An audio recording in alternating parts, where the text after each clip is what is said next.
প্রিয় বন্ধুরা, তোমরা সবাই কেমন আছো? আশা করি প্রত্যেকেই সৃষ্টিকর্তার কৃপায় অনেক ভালো আছো। রাজীব টিউটোরিয়াল ইউটিউব চ্যানেলের পক্ষ থেকে তোমাদের প্রতি রইল আমার শুভকামনা। তো আজকের চ্যাপ্টারটি হচ্ছে রুদ্র প্রকৃতি। তো দেখো, এখানে বলেছে প্রকৃতির সন্তান আমরা, কিন্তু সেই প্রকৃতি যখন রুদ্র হয়ে ওঠে তখন করণীয় কি? দুর্যোগ কেন ঘটে? দুর্যোগের ধরন কত রকম? দুর্যোগের সময় করণীয় বা কি? এই সকল বিষয় নিয়েই এবারের আলোচনা। আমরা এখন প্রথম সেশনটা পড়ে দেখব।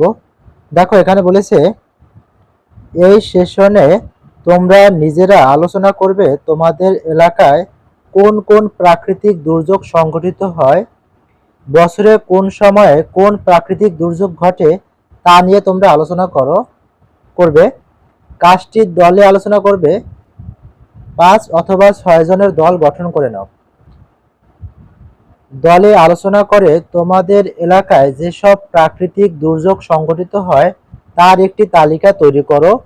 দলে আলোচনা করে নিচের ছকটি পূরণ করো। দেখো, এবার আমরা এই ছকটি পূরণ করি। বন্ধুরা, এখানে ছকটি খেয়াল করো। তোমাদের এলাকায় যেসব প্রাকৃতিক দুর্যোগ সংঘটিত হয়, আর এখানে দেওয়া আছে বছরে যে সময় সংঘটিত হয়, আর এখানে ডান পাশের ছকে দেওয়া আছে তোমাদের ধারণায় দেশের অন্য যেসব অঞ্চলে এই দুর্যোগ দেখা যায়। তো প্রথমে আমি লিখেছি বন্যা, আর বন্যা যে বছরে যে সময় সংঘটিত হয় সেটা হলো বর্ষাকালে। বন্যা বর্ষাকালে সংঘটিত হয়। এটা মূলত উত্তরাঞ্চলে এবং পূর্বাঞ্চলে বেশি দেখা যায়। ঘূর্ণিঝড়ের ক্ষেত্রে এটি মূলত বর্ষাকালের শুরুতে এপ্রিল থেকে মে মাস এবং বর্ষাকালের শেষে অক্টোবর থেকে নভেম্বর মাসে উপকূলীয় অঞ্চলসমূহে দেখা যায়। কালবৈশাখী ঝড় গ্রীষ্মকালে প্রচণ্ড গরমের সময় হয়, আর এটি সব অঞ্চলেই দেখা যায় বাংলাদেশের। ভূমিকম্প যে কোনো সময় হয়। এটি উত্তর পূর্বাঞ্চলে এবং দক্ষিণ পূর্বাঞ্চলের জেলাগুলোতে দেখা যায়। খরা গ্রীষ্মকালে বাংলাদেশের উত্তর পূর্বাঞ্চলের জেলাগুলোতে বেশি দেখা যায়। নদী ভাঙন বর্ষাকালে নদীর তীরবর্তী অঞ্চলে বেশি দেখা যায়। জলোচ্ছ্বাস বর্ষাকালের শুরুতে মে জুন মাসে এবং বর্ষাকালের শেষে অক্টোবর নভেম্বর মাসে উপকূলীয় অঞ্চলে বেশি দেখা যায়।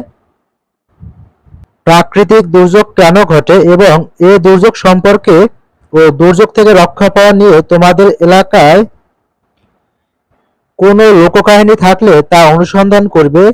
এজন্য দলের সদস্যদের মধ্য থেকে 2 জন একটি দুর্যোগের দায়িত্ব নেবে।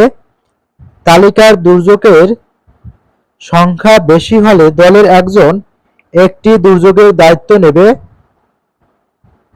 তবে যে বিষয়টি মনে রাখবে, কোনো দুর্যোগ যেন বাদ না পড়ে। 2 জন একসাথে দায়িত্ব নিলে এমনভাবে নিবে যেন একত্রে কাজ করতে পারো। 1 জন 2 জন একসাথে যে দুর্যোগের দায়িত্ব নিলে তা নিয়ে তথ্য সংগ্রহের জন্য পরিবার ও প্রতিবেশীর কার কার নিকটে যাবে তা ঠিক করে নাও। পরিবারের বাবা মা এবং প্রতিবেশীর একাধিক বয়স্ক ব্যক্তির নিকট থেকে তথ্য সংগ্রহ করবে।